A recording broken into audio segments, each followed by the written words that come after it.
I would like to start by saying that I so much appreciated all the presentations of my colleagues. They were very powerful, inspiring, very interesting, and I think the main arguments that you debated here are really concurring with also my understanding of sustainability and quality of life. And your account on Pope Francis was just amazing. This is something that I have drawn attention on in my paper as well. And so I would like to give you my sense of sustainability and especially generative sustainable development. I'm a development worker and I don't know how to use this computer. So because she is unique. Because it's unique, exactly. Yes. Oh, no, it's a crazy. Okay, yes, got it. It's working like this. Okay. Next.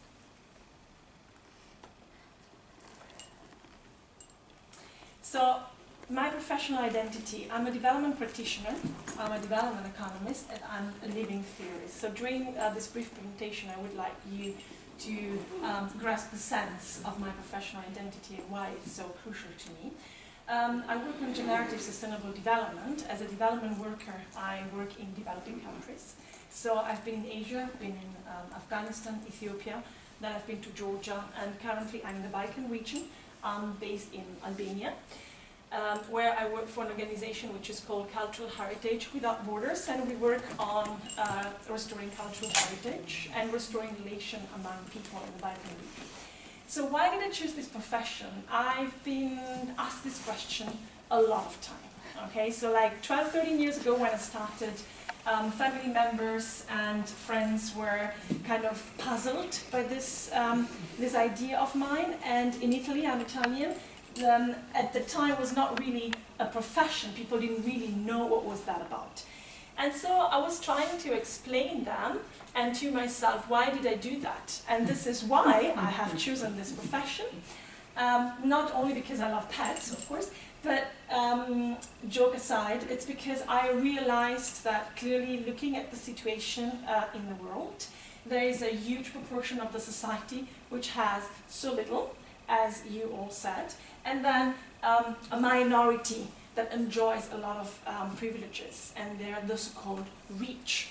So I decided to take a stake, a little contribution, my contribution to the problem. And while I was searching the internet for another representation of that, I found it funny, although it's cynical, but it's very real. So although the guy is eating half of the pie, then he's even blaming the majority of the population for being greedy, you know. And I thought that's reality. But then going to India, this is something that we all know very well. And this is how inequalities is represented and disparities among people and social groups. So, as I said, I just wanted to embrace this profession because I want to contribute to a fairer world. And yes, I might be an idealist, I'm proud to be such. And what I want to do is to work on supporting people in establishing their human capabilities, their uniqueness, very much so. And letting people that are really affected by certain disease of poverty, as we call it in our sector, to speak for themselves and work on their own capabilities, not to predict or to impose them my understanding of sustainable development, but let them speak for themselves. And I think that this is a way of reaching social evolution, which is, in my terms, is rooted then in peace and freedom, and eventually also leads to economic prosperity. I was trained as an economist, but I don't like to define myself an economist. I prefer to say I'm a development economist, because for me, right now, the most important thing is not to reach economic prosperity, is to reach a generative, sustainable development of the person, an integral development of the person. And I do that by loving, by caring, by listening, and being listened to all the time, hopefully. So, as I said, I used to get even sometimes irritated by reports written by so many organizations defining the poor. You know, and the thing is that the end beneficiaries of my interventions are always referred to as the poor, but in a way that I think dehumanize people sometimes, because it's a cluster. It's like, because they lack of money, they're all the same. And what about diversities? What about gender, religion, social-historical background? I learned from the people I work with and I serve, there is no one solution. There is no one fits all to that. And I like very much to highlight the three, in my opinion, fundamental mistakes that some international organizations do when they're defining the poor is an homogeneous cluster, as I said. So let's look at one solution, okay? And then they're treated as a problem. But we are people, we are unique. Why are we treated as a problem, okay? And I think that makes development intervention weaker and not sustainable. So I like very much José Mujica, the former president of Uruguay, thinking about the poor, because he's been described as a poor president. This is his label, because he devoted 90% of his salary as a president to charities. And he said, poor are the one who described me so. I'm not poor. He said, I'm frugal. I'm not poor. I don't want to be dependent on money. And when people ask him why, he said because he wants to be free. Free to do what he likes to do, to spend the time the way he chooses to do. So I'm very wary about stereotypes and generalization. And when I started my profession, I decided to do that in practice, because this is what development in practice means. So I decided to emphasize with people, so to go to countries where I could really understand more about development, about sustainability, about generativity, and to establish a rapport with these people and to understand their meaning of development, their meaning of sustainability. So let me give you an account of a project that I was dealing with in Afghanistan in 2005. It was about sustainable development, and it was about working with very vulnerable group of people, of course women and children, as my colleague from Cameroon pointed out, and this is something we all know, unfortunately. This is one of the many faces of Afghanistan. But because we want to detach ourselves from stereotypes, we decided not to train and not to help women in traditional women work like embroidery, cooking, doing carpets and so forth, but we want first of all to provide them with education. The women we selected were not given access to education, which means they were illiterate, they couldn't write, they couldn't read. Those are our teachers that went throughout the village and informed women about this possibility. And then we said we would like you to be independent, to free yourself, to work on an initiative which is sustainable in your terms, not in our terms. So we tried to train them in technical jobs. And Afghan people, and not only Afghan people, I say Italian as well, they thought we were completely out of our mind, because how can a woman that never left the house, never went to school, become a gem cutter, a technician, using these very elaborate machines, for instance. Or this is what they did, this lapis lazuli, and this is some of the products that they were producing, or even repairing mobiles. That was before the iPhone generation, and because in Afghanistan they get almost everything repaired, of course, and you know, so all this was about training them and freeing them from poverty, definitely. And when I asked them, is this intervention sustainable? I thought more than 10 years ago that would be sustainable because we provide them with income. When we asked them, what is that changes your life? I hope for better. As I said, I thought they would say, well, my life has changed because I earn money. None of them, when interviewed us, told us that their life had changed because they were earning money. They said, my life has changed because I'm seen by my community as a human being. I earn respect. Even my children respect me because I'm not a useless person as they thought I was before, because I speak for myself, because I'm being loved and I have the capacity to love back. So they provide me with my first understanding of sustainability. And I very much concur with Pope Francis' definition of environmental sustainability, but the one I refer to is about when a person can really stand on their own feet. And as a development worker, my ultimate goal is to be made redundant. I come with an expiry date. I try to help, and then I want to go somewhere else. I don't want them to be dependent on me. That's not sustainable at all. And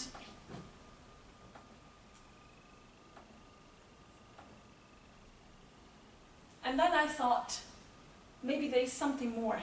Maybe sustainability is not the end of the story, because some of the African women told me that they were changing the way they were raising their children. And I thought there was something about human happiness intervening in their lives. So I found this very interesting account by Jeffrey Sachs and Pope Francis. And Jeffrey Sachs, in the World Happiness Report, compared the Sustainable Development Goals with Pope Francis and Encyclicus. And both of them are talking about sustainability in a way that brings and fosters happiness. So this is what the African women told me. I was looking into a more conceptualized way of understanding sustainability, but then they showed me that the life improved tremendously. But not only the lives of the next generation. So there was a shift, from this generation to the next generation. And I started thinking, I'm a researcher as well, so I started thinking something might have changed distinctively. So Sachs said we need to build a good society. Economic prosperity is important, but then he said, and he surprised me because I think he's very much on the neoliberal angle, Sachs. He said that economic growth has failed the happiness test because they were inquiring a lot about developed countries where people are richer, economically wise, but they are also very much more unhappy than in other countries. So what is that? And Pope Francis said, we need to have an integral development. This is something that it's very fundamental to me, because when I talk to people and when I try to work with people, I would like them to work on their capabilities in terms of developing their psychological capacities, physical capacities, economic capacities, everything. I would like them to be happy. This is what I mean by sustainability.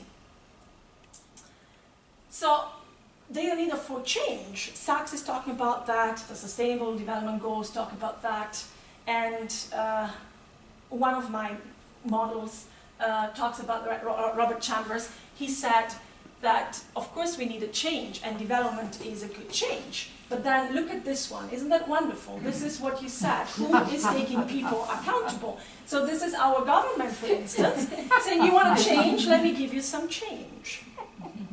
Okay, and we are all puzzled by that. So is that the change I am aspiring to? No, as I said, Robert Chambers said development is a good change.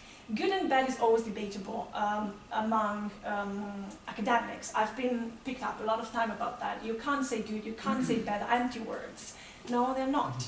Because the people I'm working with tell me that there's something that is just good. As discovering a uniqueness, or being able to put your children into school, or feeding your children properly. It's just good, as simple as it is. And then I discovered something else, that there's this intergenerational collaboration, as my colleague put it very well before, that transcends sustainability. It goes into the new generation. So something is changing. And so powerful, it's a self-perpetuating force that is so powerful that it's affecting the new generation. And this is how I discovered generativity.